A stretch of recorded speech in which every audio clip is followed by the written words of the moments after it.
Hello किसान भाइयों, मैं हूं आपका मछली वाला भैया उन्मेष टहरिया, फिशरीज ग्रेजुएट एंटरप्रेन्योर, और आप देख रहे हैं ऑस्कर फिशरीज। किसान भाइयों, मछली पालन में कोई भी जो सफेद चीज हमको दिखाई देता है वो हमको लगता है कि यार ये चूना ही होगा, मतलब कुछ ना कुछ ये केमिकल होगा जिसको तालाब में डालना है और इससे मछलियां अच्छे से ग्रोथ करती है।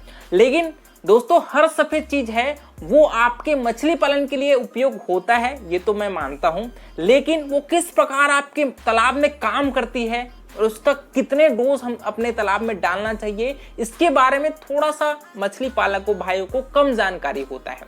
तो आज मैं एक ऐसे ही सफेद प्रोडक्ट के बारे में बात करने वाला हूं जो आपके चूने का ही एक प्रकार होता है। दोस्तों, चूना क्या करता है, वो आपके पीएच को कंट्रोल करता है, लेकिन चूना है वो जल्दी पानी में घुल करके जल्दी रिएक्ट कर जाती है। मतलब अगर तुरंत आपको रिजल्ट चाहिए तो आप चूने का प्रयोग करते हो, लेकिन चूने से और ज्यादा बेहतर और जो लंबे समय तक आपके तालाब के पीएच को मेंटेन रखता है दोस्तों, वो है आपका डोलोमाइट। डोलोमाइट एक प्रकार का चूने का ही एक प्रकार है जो हाई स्टॉकिंग डेंसिटी में जो फार्मर मछली पालन करते हैं, चाहे वो श्रिम्प फार्मिंग हो गया, चाहे वो आपका मछली पालन हो गया, जो फार्मर भाई कमर्शियल लेवल पर मछली पालन करते हैं वो चूने के साथ साथ डोलोमाइट का भी प्रयोग है वो तालाब में करते हैं।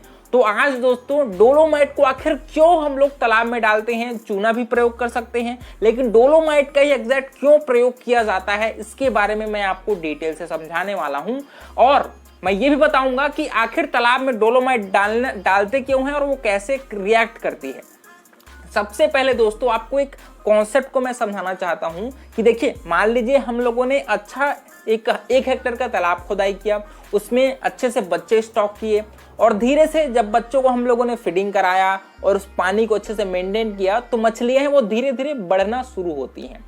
और मछलियों के बढ़ने के साथ साथ हम लोग तालाब में और ज्यादा फीड डालते हैं और मछलियां और ज्यादा अपने एक्सक्रीटा, चाहे यूरिन हो गया, चाहे फीकल मटेरियल हो गया, उसको और ज्यादा क्वांटिटी में छोड़ती है। और इससे क्योंकि मछलियों का बायोमास भी बढ़ रहा है, मतलब तालाब की कैरिंग कैपेसिटी है वो भी एक्यूपाई हो रही है, मतलब भर जा रही है तालाब है ना, क्योंकि मछलियां साइज में भी बढ़ रही हैं, मछलियां ज्यादा एक्सक्रीटा निकाल रही हैं। इसके अलावा तालाब में बैक्टीरियल लोड भी बढ़ता है, क्योंकि ऑर्गेनिक लोड तालाब में बढ़ रहा है।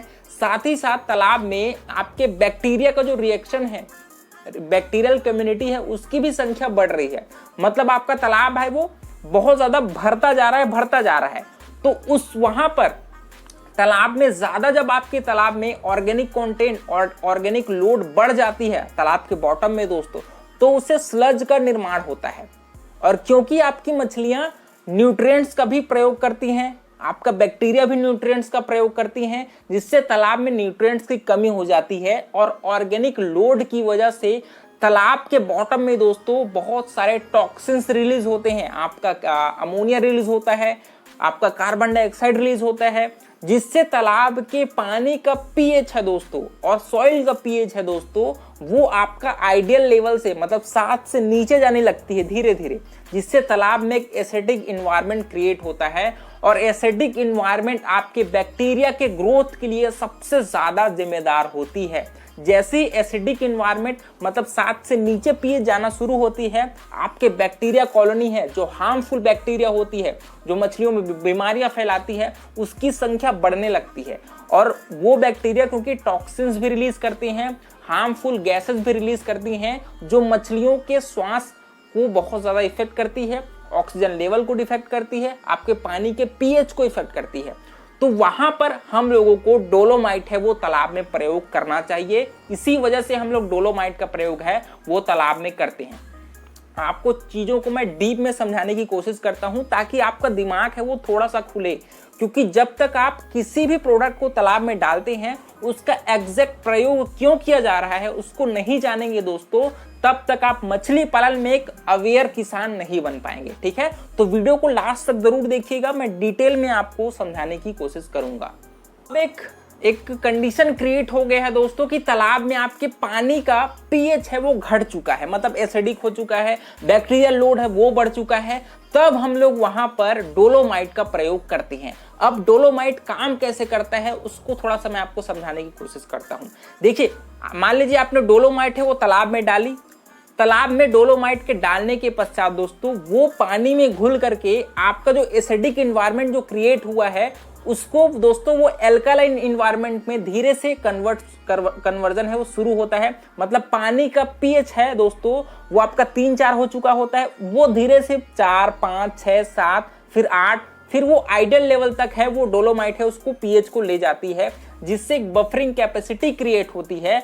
और बफरिंग कैपेसिटी क्रिएट होने के पश्चात आपका बैक्टीरियल लोड भी तालाब में कम होने लगता है, क्योंकि एसिडिक इन्वायरमेंट बैक्टीरिया को ग्रोथ करने में मदद करती है।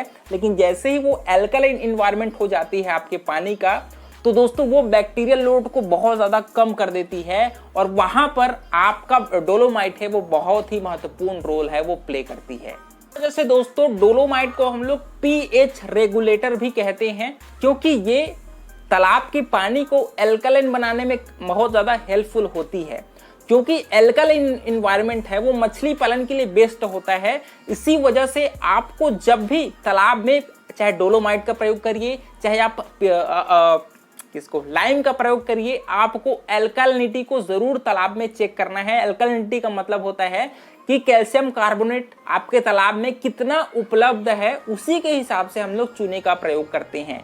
तो आपके तालाब में 75 से 175 मिलीग्राम पर लीटर के हिसाब से अगर आपके तालाब में चूना उपलब्ध है तो आपको तालाब में चूना डालने की जरूरत नहीं पड़ती। लेकिन इससे कम है तो आपको डेफिनेटली तालाब में चूने का प्रयोग है दोस्तों, या फिर डोलोमाइट का प्रयोग है वो आपको करना चाहिए। अब डोलोमाइट कितना तालाब में डालना चाहिए ये डिपेंड करता है आपके पीएच के हिसाब से, लेकिन ओवरऑल आपको मंथली एक बार तालाब में प्रति हेक्टेयर के हिसाब से 80 किलो से 100 किलो डोलोमाइट का प्रयोग है वो करना ही चाहिए।